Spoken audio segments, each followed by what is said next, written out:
So homework 3 starts off with scientific notation with a positive exponent. Scientific notation is usually used in science for really big numbers or really small numbers. If I'm going to have a positive exponent, I'm going to have a value that's greater than 1, because a positive exponent is going to tell me to move my decimal to the right, since our number system is base 10 and we're multiplying by powers of 10. So if I take negative 3.86 times 10 to the 4th power, I'm going to have my negative 368, and then I'm going to have to add 2 more zeros to that. Anything that's bigger than 1,000, they usually like you to put the comma in just because it looks pretty, not that you really have to have it there. So negative 36,800. Now if you are doing scientific notation things, in case you know you do take a science class and you're going to use your calculator, it's best if you're doing it on your calculator to put it in parentheses.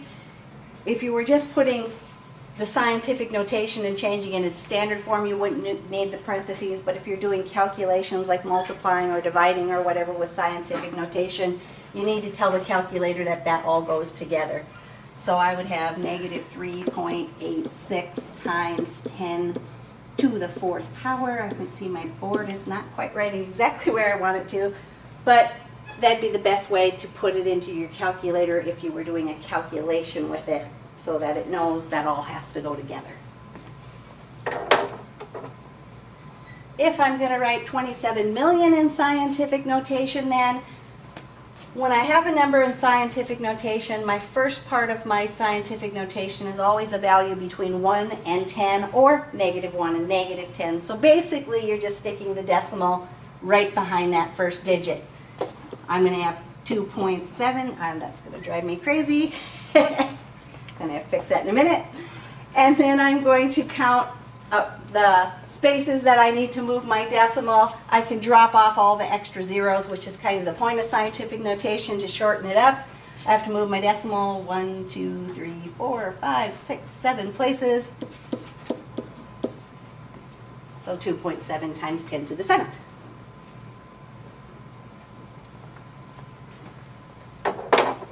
So if you were going to write negative 12,000 in scientific notation, what would you have?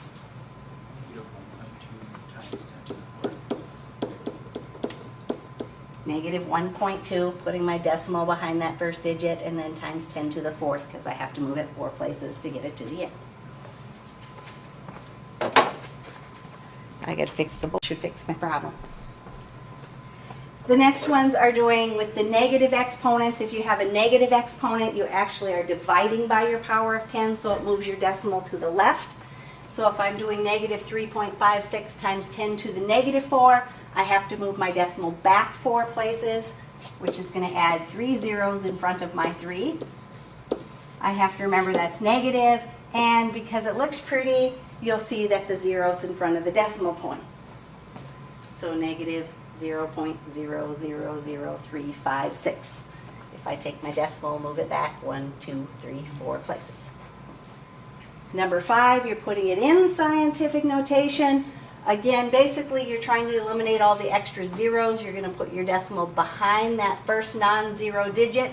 So you'd use 2.56 times 10 to the, and then if I had to move it back to the original spot, I end up having to go backwards. How many places? 4. So I'm going to have 10 to the negative 4th power. 2.56 times 10 to the negative 4. So number 6. If you're going to put that one in scientific notation, what would we have?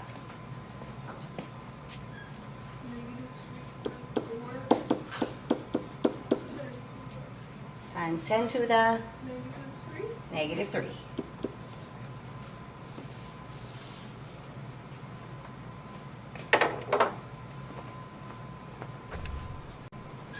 The next ones, we are multiplying numbers written in scientific notation.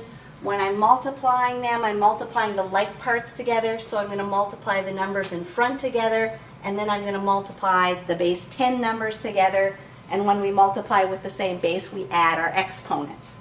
So I'm going to take the 3 times the 1.3, which would be 3.9, and then 10 to the 8th times 10 to the 6th, I'm adding my exponents. So I'm going to get 3.9 times 10 to the 14th power. Occasionally when you're multiplying in scientific notation, this value in front ends up being a number that's not between 1 and 10 anymore, and you do have to change your answer into scientific notation, so you'd have to move your decimal and adjust your exponent as needed. So number 8, if I'm going to do that one, 4.8 times 0.8 would give me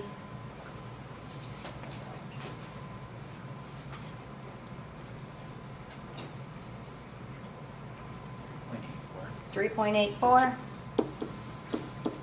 times 10 to the first power. Now normally you wouldn't put 10 to the first power, you just put times 10. On the Alex program, sometimes it's a little goofy and it wants the exponent there, so stick it in there. Normally I would just put 3.84 times 10, but since they're doing scientific notation, I guess they want that there.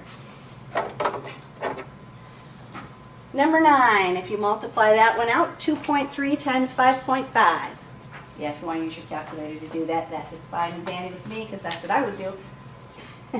Because I didn't have a calculator in my hand. 12.86 you said? 12.65. 12.65. Man, I can't even hear. Times 10 to the negative 5. So this is one that I would have to convert into scientific notation, because 12.65 is not in scientific notation since I don't have a value between 1 and 10. If you're not sure of how to adjust your exponent, change it into standard form first and then put your answer back into scientific notation. If this is times 10 to the negative 5, I'm going to move my decimal back 5 places. So I'm going to have 0.0001265. Now if I move my decimal where it should be, I'm going to have 1.265 times 10 to the negative 4th, right? And so now my answer is in scientific notation.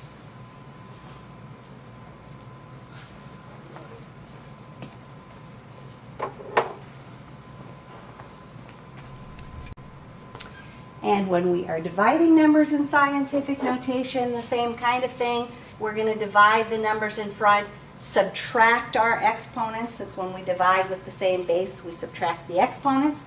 So we would have to take negative 6 divided by 4, which would be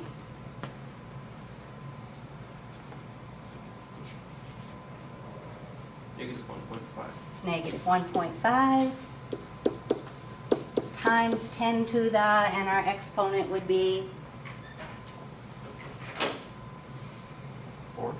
not 4, but negative 4, because I'm going to do the top one minus the bottom one, so 6 minus 10 would be negative 4. Just for fun, on your calculator, we're going to do negative 6 times 10 to the 6th power, and then we're going to divide that by 4 times 10 to the 10th power, and of course equals. Depending on what kind of calculator you're using, it'll show up a little bit different on your screen. Casio's put the little 10 way over on the side, but just so you know how it looks and works and whatever, in case you happen to be taking a science class where you have to do scientific notation. She's using a fancy phone and it doesn't have scientific. Oh, it doesn't have parentheses. Oh. It has like sine and cosine and all that stuff.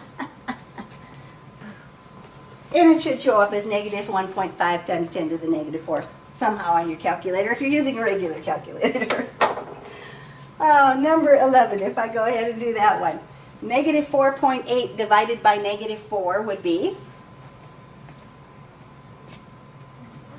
1.2 times 10 to the second power. 11 minus 9 would give me positive 2. Number 12, same kind of thing. I'm going to take the 5.76 divided by negative 2. Negative 2.88. Negative 2.88. times 10 to the -7. No, I mean, -3rd. negative third, because I'm actually going to end up adding that, and so times 10 to the negative third. All right. Again,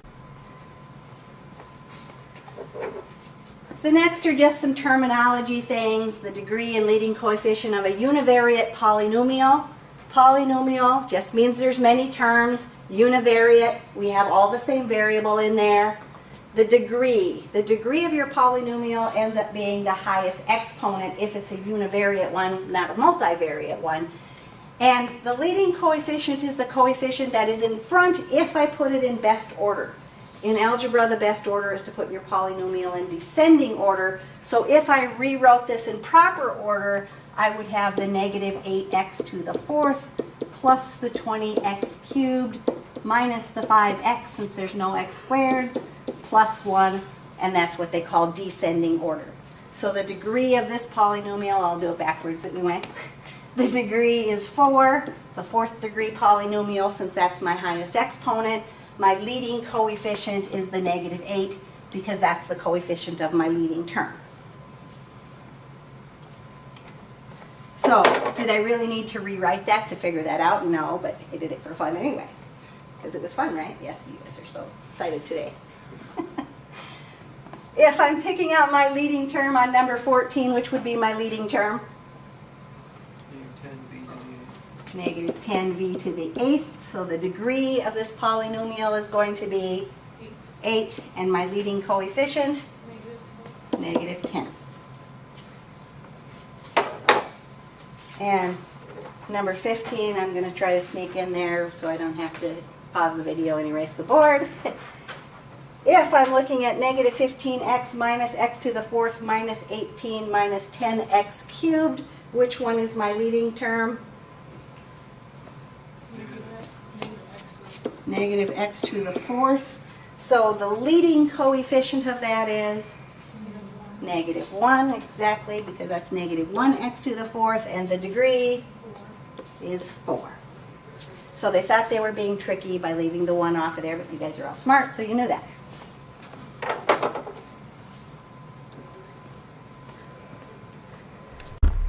Simplifying our sum or difference of two univariate polynomials. I'm just basically combining my like terms. The parentheses are there to separate the two polynomials from each other. If I'm adding, I'm just going to add my like terms. If I'm subtracting, I might want to use my distributive property first, or some of you can subtract without doing that. But I'm just going to combine my like terms. So negative 7t squared plus 2t squared would be negative 5t squared, 3t plus 4t, positive 7t. Make sure you get the plus sign in there when you type it in. Negative 1 plus 5, positive 4. So negative 5t squared plus 7t plus 4. Number 17, again, we're just adding, so we're combining our like terms. Negative 4y squared plus 7y squared would be 3y squared. 6y plus y. 7y. Positive 7y. And if I have negative 5 plus 5, 0. it's 0, so it basically cancels it out. I don't need to put a 0 term in there. So 3y squared plus 7y would just be my answer. Number 18. Since this one has subtracting, technically subtracting is adding the opposite, or you could say, oh, I'm going to multiply by that negative 1 in front of my parentheses. So I would want to change all those signs. Negative 2t squared minus 5t and minus 1, since they were all positive. And then I can go ahead and combine my like terms. So 4t squared minus 2t squared is 2t squared. 3t minus 5t, negative 2t, and negative 7 minus 1, negative 8. Okay, you already know that one. multiplying a univariate polynomial by a monomial with a positive coefficient. So I'm basically just using my distributive property and multiplying that out, multiplying the coefficients, adding my exponents on my variables since I would be multiplying with the same base. If I take 10y squared times 9, I would get 90y squared. 90y squared. And if I take 10y squared times negative 7y to the 4th, I would get Negative 70y to the 6th. negative 70y to the 6th, exactly. Those are not like terms since my variables aren't the same, so I can't add them together. That's just my weird looking answer. By the way, on the Alex program, when you're typing that in, when you get to an exponent, if you just hit the space bar, it brings your cursor back down. I see some people clicking all the time. It's fine if you want to click, but it's faster if you just hit the space bar and it drops that cursor down for you. Number 20, 5x to the 7th times 6x to the 2nd would be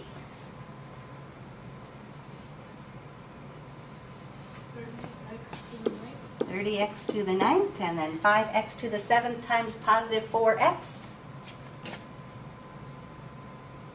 20x to the 8th. positive 20x to the 8th. So 30x to the 9th plus 20x to the 8th would be your answer. Number 21, 5w times negative 6. Negative 30w. 5w times a positive 3x to the 3rd. Positive 15x cubed w, or wx cubed, doesn't really matter the order of that since we have the commutative property. I think she typed that one wrong. 5w times negative 4w to the 7th. Negative 20w to the 8th. I'm going to guess that my work study person probably typed that wrong, and that was probably supposed to be a w, or yeah, w instead of an x, but oh well. You know how to do it anyway. The next three are multiplying binomials in two variables. Binomials just mean you have two terms in the parentheses. Probably back in high school they called this foiling all the time. You multiply the first two together, the outside pair, the inside pair, and the last, and then combine your like terms, just to give you an order to multiply. So first pair, 5a times 5a would be 25a squared. My outside pair, 5a times positive 8b, positive 40ab. My inside pair, negative b times 5a, negative 5ab. And then my last pair, negative b times positive 8b, negative 8b squared. Now in these ones I do suggest that you try to put them in alphabetical order just so you recognize they're like terms. AB and BA are the same thing. Then I can combine my like terms, so I'm going to have 25a squared. 40 minus 5 would be positive 35ab minus 8b squared. And I get a trinomial for my answer. So 23, if we multiply that out, 4y times 8y, 32y squared. 4y times negative 3z,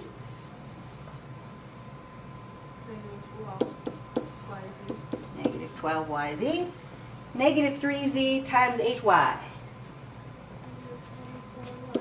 negative 24yz. And negative 3z times negative 3z, positive 9z squared. So combining my like terms in the middle there, 32y squared minus 36yz plus 9z squared, then would be my answer. Let me do this one and then I'll come help you. Sure. 24, if we do that one quick, x times 5x would be 5x squared. X times negative 8w, negative 8wx.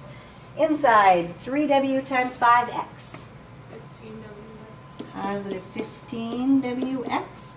And 3w times negative 8w, negative 24w squared, so your answer would be, everybody all at once, 5x squared plus 7wx minus 24w squared.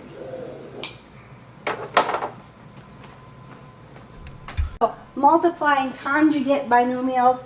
A conjugate is when you have the same two terms just with the opposite sign in the middle. We'll use conjugates when we want to simplify something with a radical on the bottom that has two terms down there, stuff like that. But when you multiply conjugates, a special thing happens. The middle terms cancel out. So if you multiplied it out the long way, 7u times 7u, 49u squared, 7u times negative 5, negative 35u. 5 times 7u is positive 35u. And 5 times negative 5 is negative 25. You can see then, oh, yep, the middle terms cancel out. I end up with what they call the difference of perfect squares, 49u squared minus 25. So if you recognize right away while I'm multiplying conjugates, you know the middle terms are going to cancel out. So basically you can just do the first and the last. The reason you like to recognize the difference of squares is because when you do factoring, if you recognize that's a difference of squares, you should know you're going to end up with conjugates, and it makes your factoring a whole lot easier. So 26, if I'm going to multiply that one out, what am I going to get for my answer? 4 minus 9x squared. 4 minus 9x squared. And 27, if you multiply that one out,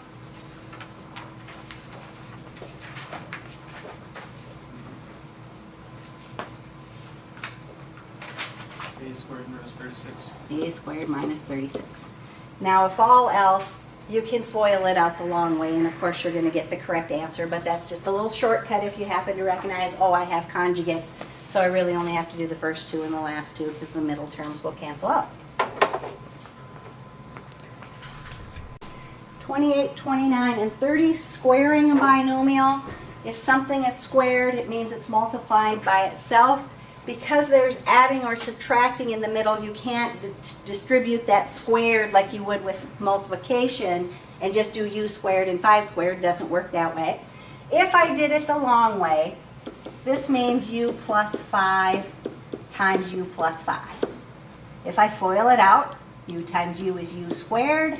I get a positive 5u, and I get a second positive 5u, and then I get plus 25. So I get u squared plus 10u plus 25. So they're going to give you a little shortcut if you want to remember the shortcut. If you don't, just write it down twice and FOIL. But the shortcut says to square the first, take 2 times the first times the last.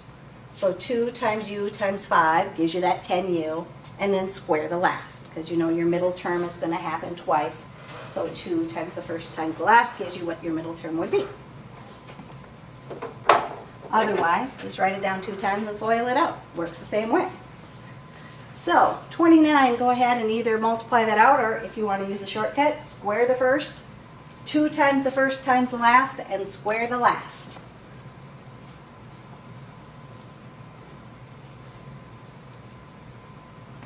So, you are getting 16b squared plus 32b plus 16. What sign did you have in front of your 32b? Yeah, it should be the Yeah. 16b squared minus 32b plus 16.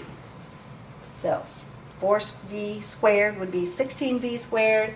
2 times the first would be 8b times negative 4 would give you negative 32b. And then if you square a negative 4, you get positive 16. Go ahead and do number 30 there.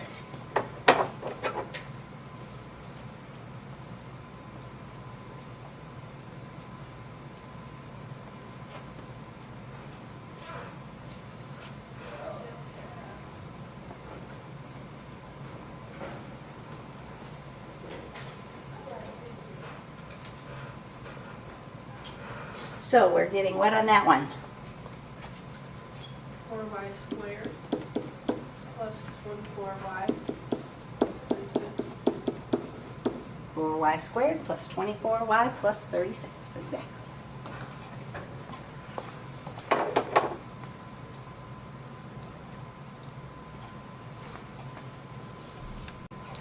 Multiplication involving binomials and trinomials in two variables. Basically, it's the same kind of thing we're doing. We end up taking the 3v times both terms in this set of parentheses, the 3y times both of them, and the negative 4 times both of them.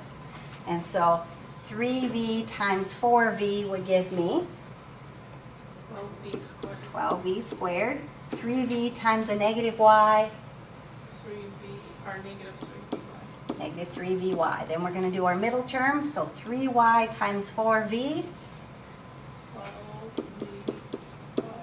positive 12vy. 3y times a negative y, Negative 3y squared.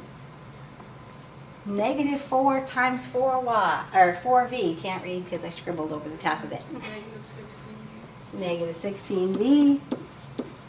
And negative 4 times negative y, 4y. positive 4y. Looking for any like terms. Here we have a pair of like terms. Now in the ALEX program, they're going to rearrange it and put it in descending order. You don't really have to worry about doing that unless you really want to. So I would probably just leave it in the order it is. 12v squared, negative 3 plus 12 would give me positive 9vy minus 3y squared minus 16v plus 4y. All of that gets to go in for your answer since you don't have any other like terms to come up. Dennis, did you have a question? No. No? Okay, just checking.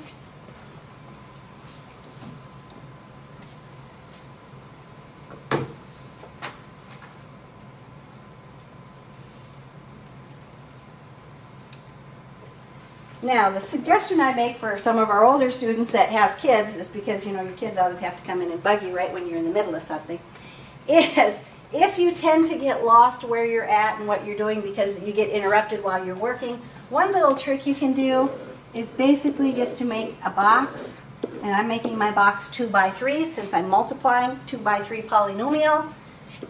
2u plus 7, 5u minus 3y minus 2, and it just kind of keeps you organized so that if you would get interrupted in the middle of the problem, you know where you left off. 2u times 5u, 10u squared. 2u times negative 3y, negative 6uy. 2u times negative 2, negative 4u. And then multiplying by my 7, 7 times 5u, 35u. 7 times negative 3y, negative 21y. 7 times negative 2, minus 14. So my answer would be what? 10u squared minus 60y plus 31u minus 21y plus Smoosh that in there. And there's my answer. So just one way of keeping yourself organized, especially as they get longer, if you have to do a 3 by 3 one or something like that. Not that you have to do it, but if you want to, go ahead. So number 33, if we're going to multiply that one out. 3w times 7w. 21w 21w squared. squared. 3w times 2u. 16w. Positive 6uw. 3w times negative 1. Negative 3w. Negative 3w. My second term, 2u times 7w. 14uw. Positive 14uw. 2u times 2u. 4u squared. Positive 4u squared. 2u times negative 1. Negative 3u. Negative 2u. And then my negative 7 times each of those, so negative 7 times w. Negative 7 times 2u. Negative 14u. And negative 7 times negative 1. Positive 7. Combining my like terms then, my answer would be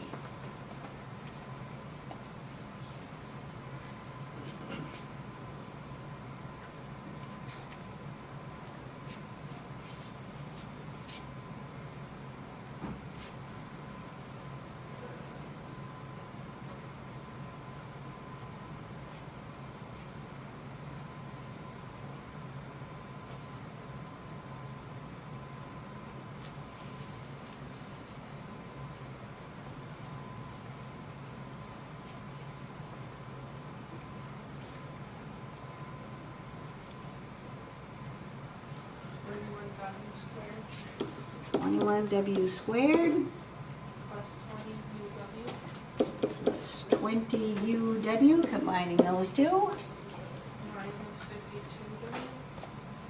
52w minus 52w, combining those two, plus 4u squared plus 4u squared, since that one didn't have a buddy,